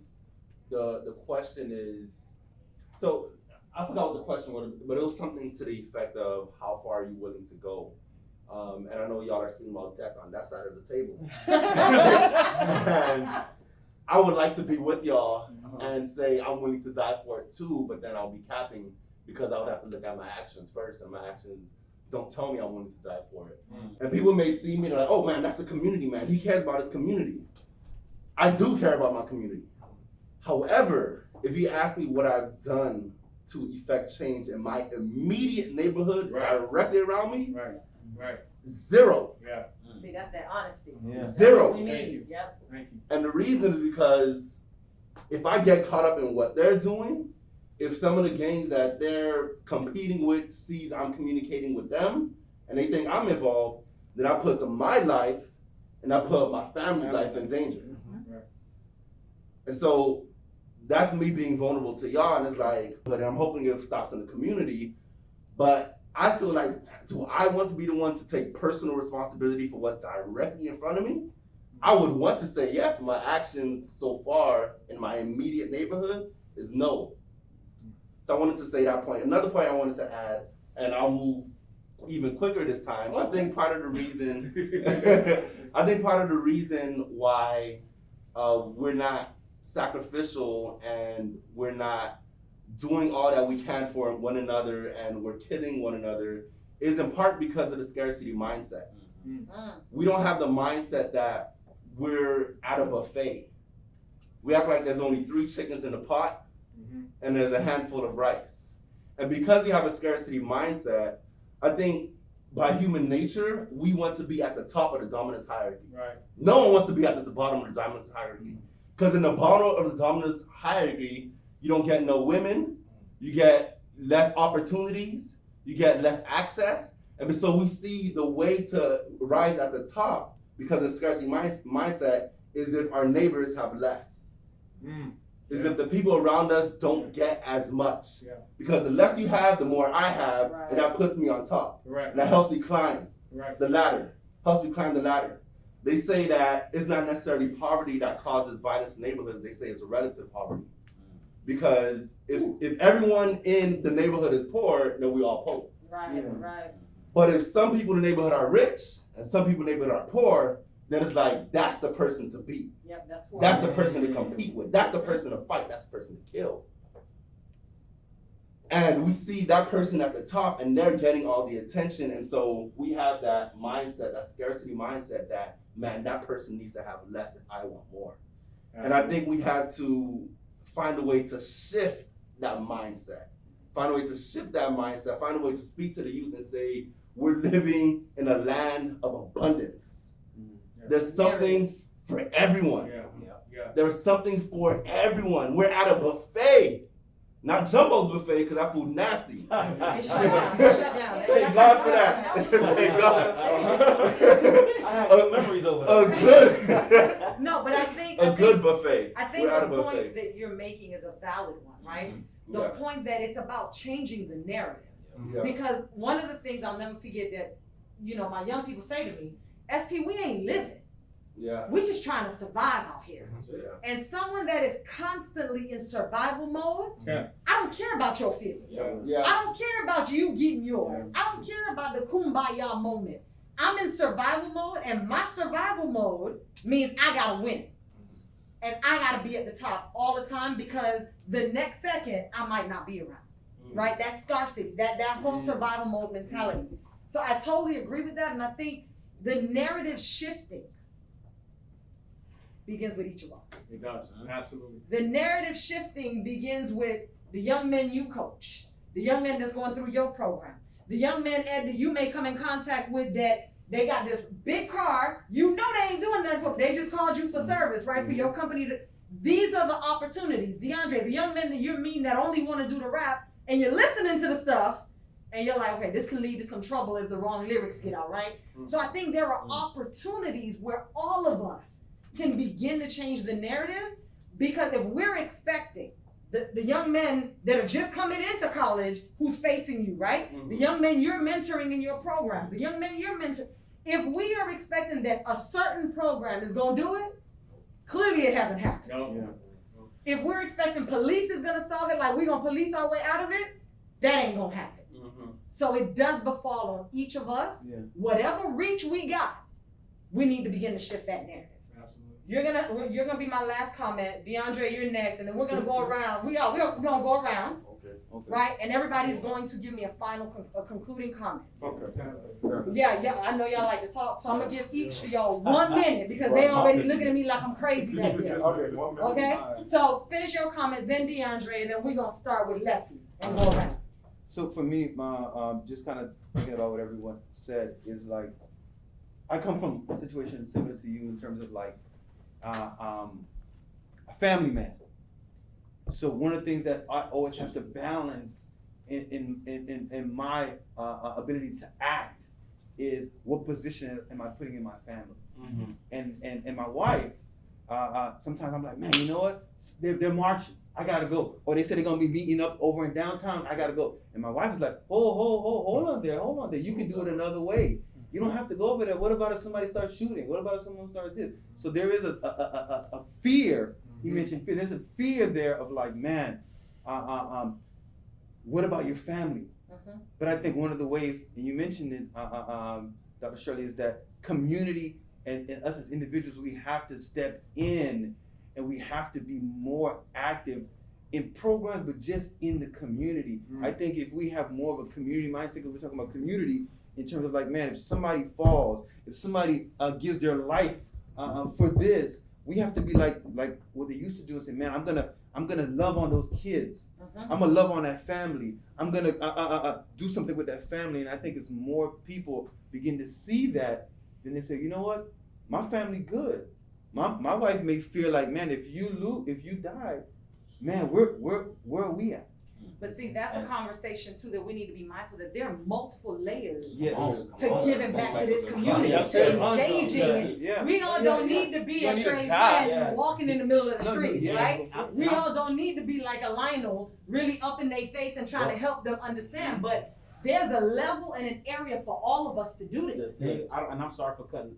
anybody DeAndre off. was next, because DeAndre is the last comment. But what about if you don't touch that kid, 10 years later, they meet your wife in an alley, or Yeah. they meet your, you know what I'm saying? Parking Like, lot, it's right. perpetual. It's Yeah. it's more Yeah. than just the immediate. Right. You know, DeAndre? just a thought. There was a lot of comments that was made, just in regards to the community conversation on family, but like, I guess one thing that plays into my mind is, that I wanted to touch on is our community is bigger than our community now, because you have social media where Black Twitter is a thing, and a lot of things are happening on Black Twitter that relate to our community. All these shootings that are happening, like our community is desensitized to it now. Mhm. You know, that's why it's silent. So, when I think of everything that's going on, like if you look at the rap game now, you got King Don that got shot, you got Pop Smoke that got shot. You know what I'm saying? So it's just like, I don't know. When I think of our community, what war are we fighting? What war are we? What game are we trying to change? And how can we be effective on a bigger scale? How can we impact both not only our local community or our direct community, but the overall Black community? Because now we're so much bigger. Now there's so much negativity being poured into the game, and not enough positivity. For example, one of my close friends, one of my frat brothers, he dropped a series called "I Love You," just specifically for Black men, just to show different Black men in different positions doing amazing things for the community, or just doing things different, just to highlight leadership. And I don't think that's being highlighted enough.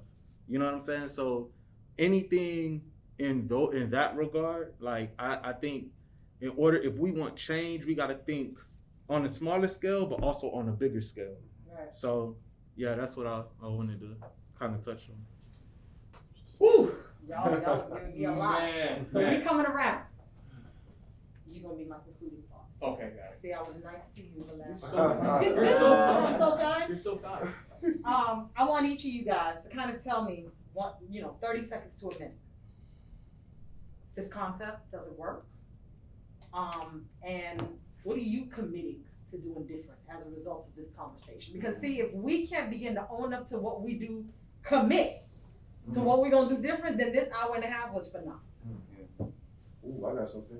Go ahead. Yeah.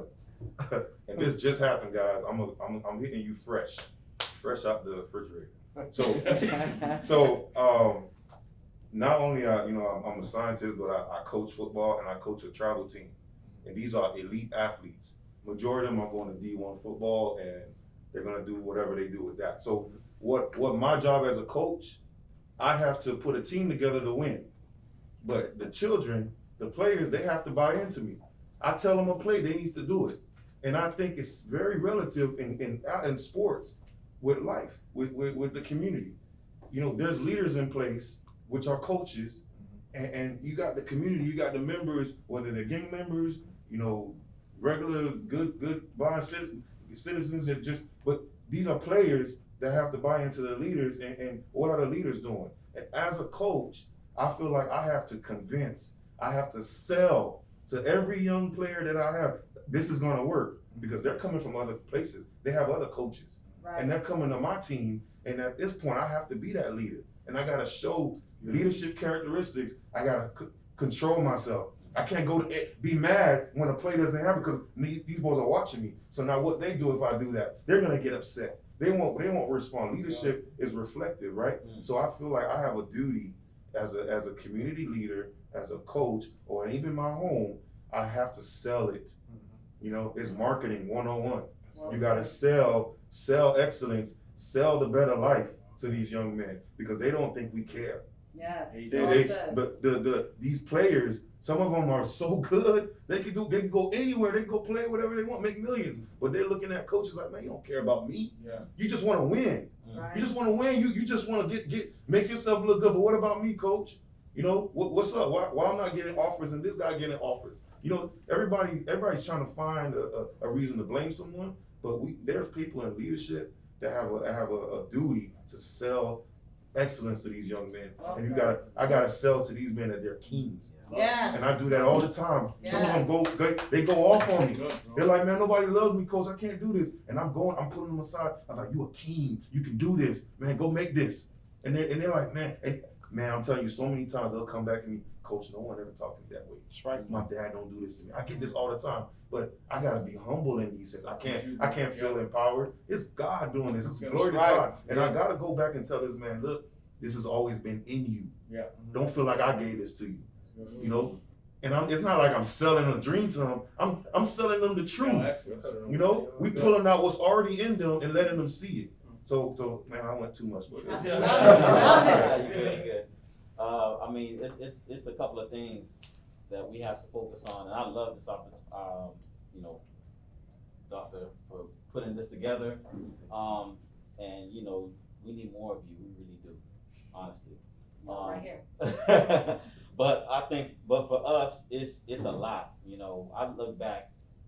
You Don't know, look back. We gotta look forward. no, like slavery, civil rights. Like they could have stayed home and been with their children and stuff like that too, right? That's what I struggle with all the time. You know what I mean? You know, I struggle with that all the time. There's so much I want to do, but you know, you have to be a good man. You have to be a good husband to your wife. You have to be a good father to your kids. Because if that's not, then you just whatever you're doing outside in another community, and you're not doing that in your house. Forget about it. You know what I mean? Because it starts home. It starts at home. So you gotta constantly better yourself. And therapy, man, that's the best thing. When I started going to therapy, it was so much that just started to come out. And we need that. We need to heal first, right? But to make sure that you know, for me, like I'm using building my business as an opportunity to show the other young men, you know, what they can do. You know, I have an opportunity now. I have two young men that just joined the business with me in the financial industry, and I'm so excited to work with them, to help them get licensed, to help them, you know, really, you know, become a professional, and just to be that example. So we need to create opportunities for these young men in whatever space that you're in. You know what I mean? Exposure leads to expansion. You know, we need to do that more for them. Good job, Ed. First off, I really want to express my gratitude to all of you, Dr. Plenton as well, for inviting me here. Upon this conversation that we've been having for the past couple of hours, it reminded me that I'm not gonna say I failed my community, but I think I'm not doing enough. And some of you are already doing that part already. Right now, this brother who's coaching, and most of you have. But I think right now, we should take it upon ourselves to see if we can volunteer our time to provide some of these young men what we can offer. Yeah. And they can. I mean, it was impressive to see. You know, some of you are scientists and college professors, etc. A lot of these men, the young men out there, don't think they have that chance. I think if they can see that there are a lot of them that reflect who they are out there, it'll be a great thing. And I think we all here in this room have something to offer. Absolutely. A lot of kids out there. Dr. Franklin has already been doing this for a long time, and just like the term that Haitian used, you know, union fait la force. I think that if we multiply ourselves in our time, if we can dedicate a moment, I'm not gonna say an hour or 2 hours, but even if it's not Shirley's organization, but we need to choose an organization so we can provide our services, our mindset, and I think I need to make that move as well, because I feel like from hearing what we all discussed, we need to share that with a lot of our kids out there. You know, even the young ladies as well. You know, so we have something. Okay, we all have daughters, so we know there's something about, you know, how to make these young ladies feel beautiful like themselves. The most beautiful thing and the most attractive thing about a young woman is to have self-worth. Yeah. You know, as men, we can Good. tell them that. You know, that's the best thing about you, that a man is gonna respect you. The more that you value yourself, the more they'll value you. You know. Thank you so much. We appreciate that. Yeah. So, what we can do, to better the situation is a question, right? Yeah. Okay. So, I think for me the biggest word I see is creating community, which is what these three brothers was touching on. Yeah. And the word in community that sticks out to me is unity. Right. And when I think about that, I think about us, our resources that we have here. Like I said, I went through 100 Black Men of America, and that changed the game for me. They exposed me to different cities. They exposed me to different resources. They exposed me to sports. They exposed me to different books. And I think there's other little programs, not saying that 100 Black Men is a little program, but there's other programs here in Miami. So with U-Turn being what it is and having this roundtable discussion, how can we put all these different programs under one umbrella and really impact the community in a big way? And I think that in itself will change the game, because right now we're just separate and there's not enough to really change anything. But I love what we're doing here. I love being at a roundtable full of powerful kings in different walks of life. I think that this is a start and we can grow from here and then try to change and take it day by day. Absolutely. Absolutely. I'll say that, you know, like the brother at the end said, you know, it's about marketing one-on-one. So I would say, like, part of my contribution to everything I'm trying to do to help, you know, in this fight, because it's not going to take one person or one particular organization. That's why I chose to write the book. You know what I'm saying? It's entitled Ghetto Conscious. Like I said, no matter where you're from in America, if you grew up Black, you know what the hell the ghetto is. Right. You know what I'm saying? Right. And then consciousness is just being aware of your surroundings. And then, you know, the subtitle is Evolution of a Rebel. So I talk about my evolution. So what I would say to you all is, you know, if you can, you know, check out the book. You know what I'm saying? If you got some guys you mentoring and stuff like that, I highly recommend my book, because I think that it is a great piece of work. And I'm not just saying that because I wrote it. I understand that, you know, working in the school with these young guys and young girls need, I've been getting great reviews about it and stuff like that. So, you know, again, that's, you know, how I'm fighting this war. You know, we all ain't gonna be able to, you know, get out here and down our spear and stuff like that. I know what I'm willing to do, you know what I'm saying? But like you admitted, you know, you may not wanna, like I said, my friend was killed. And every day I gotta worry about who killed him and this and that and who looking at me a certain way. But at the same time, I understand that nothing can or will happen to me until I fulfill, you know, the prophecy of what I'm supposed to do. So again, I'm doing the Ghetto Conscious series. You know, this brother, read my book. You know, from everything I done with this book, you probably never seen it before. The pages are Black. From the way the picture on the back of the book, I got a Scully on with some Nikes with a suit on. Like, this not the typical, you know, author thing. You know what I'm saying? So I'm trying to change the game in that way, and that's how I could, you know, best serve. Absolutely. Absolutely. Harold? Man, let me just I gotta start by saying, man, thank you so much, SP. This was great. Yes. And thank you guys, brother, for just jumping on this. This is great. Also, let me clarify. I never meant for you guys to go die, literally. Let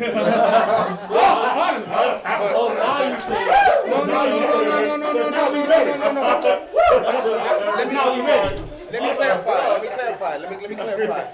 I mean, you gotta be smart, not dumb. But let me clarify. But if I knew what you meant, bro. But I meant that though.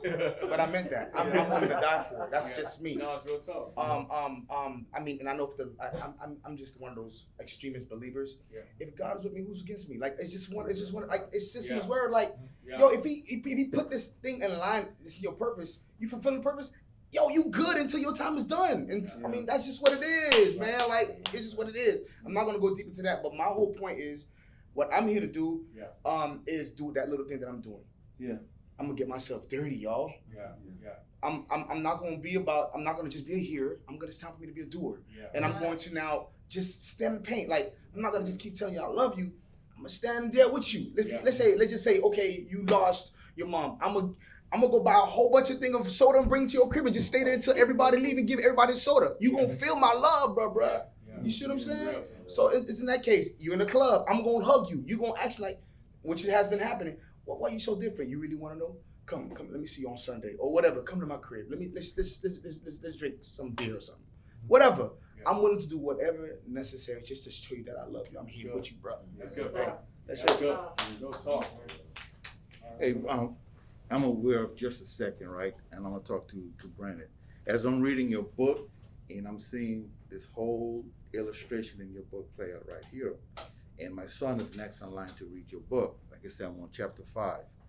But whether this is an inspiration for you, what I'm about to say, or it's some sort of comfort, I don't know yet. Before I married that lady there, I hadn't met my father in almost 28 years, okay? He was there, but I didn't meet him. So Shirley might know, in order for me to marry my wife, her father told me, if you cannot settle the difference between your father, you can't marry my daughter, right? Now what happened was, him and I had no connection for 28 years. So what I had to do, fly to the Bahamas, and I'm standing at a 30-year-old man, and I told my father, see, I'm getting coaches even now, he's passed 5 years ago. And I told him, I said, Dad, I'm doing this because I have to release this from me. And what I told him was, in order for me to be a better husband, a better father, and a better man, I cannot do what you did to me, to my family. You see what I'm telling you? And I'm feeling it because That's all right, bro. It's all right. That's all right.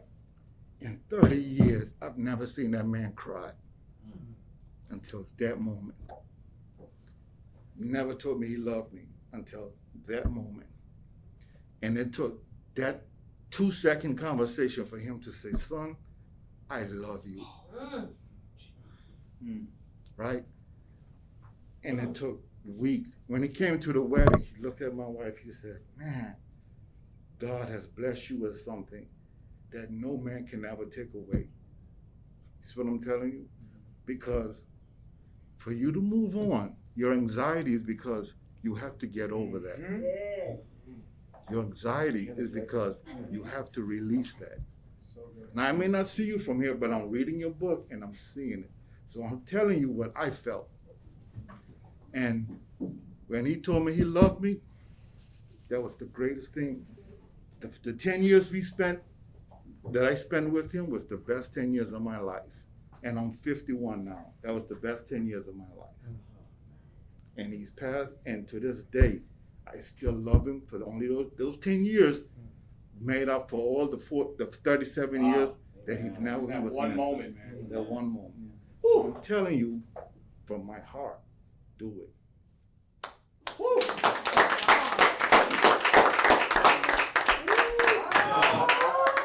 That's it right there.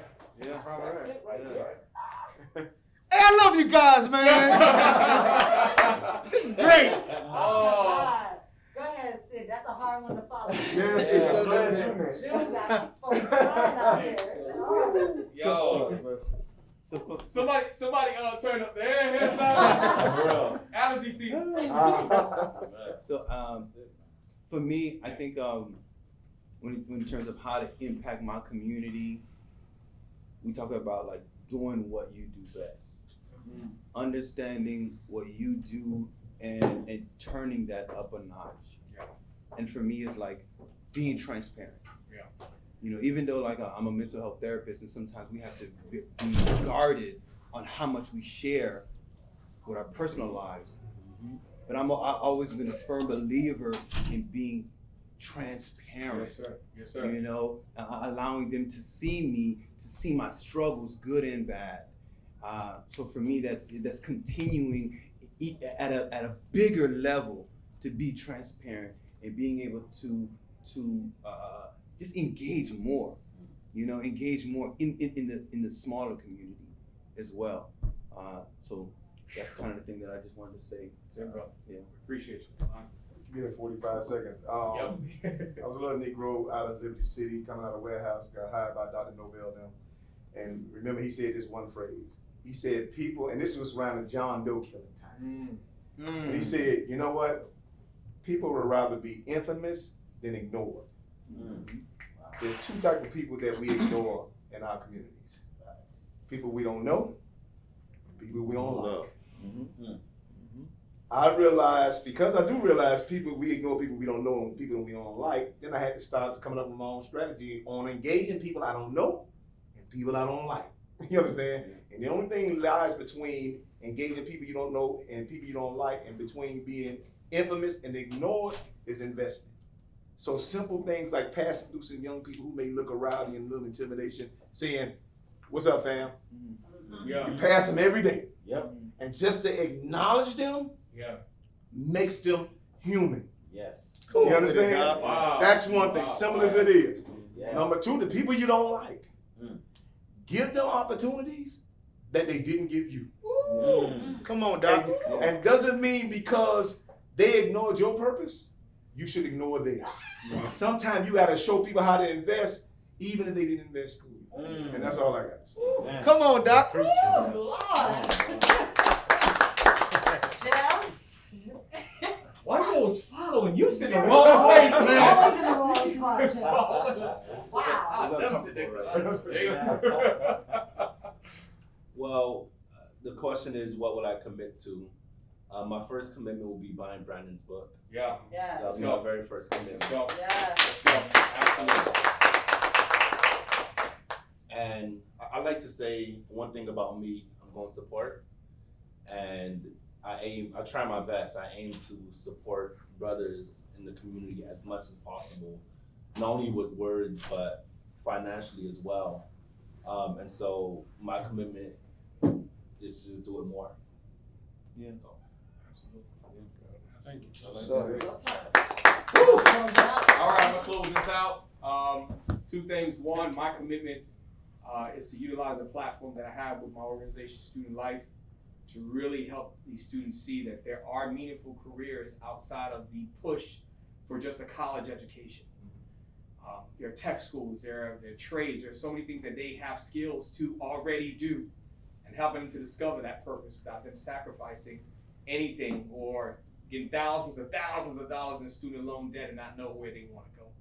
So I'm gonna stay in this lane, and I'm gonna keep pushing in this lane, because I know ultimately it's contributing to the overall effort. And I'm gonna leave off with this last thing. I'm reading a book that's called Atomic Habits by James Clear. And the quote was, "A small change in what we all see collectively can lead to a greater change in what we do individually." So I'll leave off with that if it doesn't challenge us, it won't change us. And if it doesn't challenge them, right, it won't change them. Let's be a part of the challenge. So, you guys have given me exactly what I was hoping to get out of this. And for people who know me, my brain's always going. My brain's always thinking about, my brain is always thinking about how best can we continue to be impactful.